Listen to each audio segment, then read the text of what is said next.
श्री स्वामी समर्थ मित्रांनो, तर मी ऋतुजा तुमचं माझ्या छोट्याशा ब्लॉगमध्ये स्वागत आहे. तर थोडंसं बाहेर गेलो होतो कामानिमित्त, तर तिथे येताना खूप सारे झाडं होते आणि मला खूप दिवस झालं हे झाड घ्यायचं होतं. याला झेड प्लांट असे म्हणतात. झाड तर घेऊन आले होते घरी, पण त्याच्यासाठी छोट्या छोट्या कुंड्या सुद्धा आपल्याला बनवायच्या आहेत घरच्या घरी. त्यासाठीच इकडे कुंडे बनवण्याचं काम चालू होतं. तर इंस्टाग्रामवर जी रील आहे ती पाहिली होती खूप दिवस झालं. कोणत्या पण प्लास्टिकच्या तेल लावतात आणि त्याच्यावर सिमेंट जे आहे आपलं पाण्यामध्ये मिक्स करून करून त्या बाउलमध्ये टाकतात. तर इकडं सिमेंट कालवण्याचं काम चालू होतं आणि सिमेंट कालून वगैरे झालं आणि त्या तेल लावलेलं जे भांडं आहे मी तर घरातलं जे डब्बा असतो तेच घेतला होता घरामधला.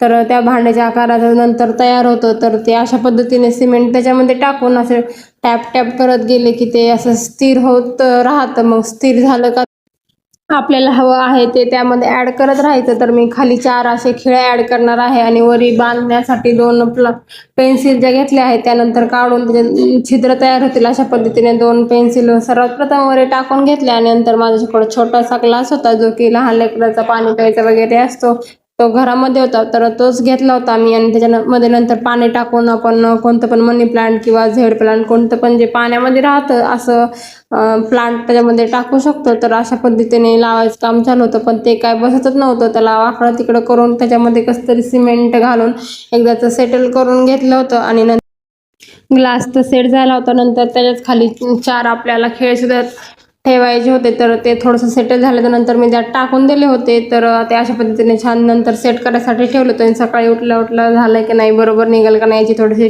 टेन्शन होतं, पण खूप छान पद्धतीने निघलं आणि मी तर शॉकच झाले होते.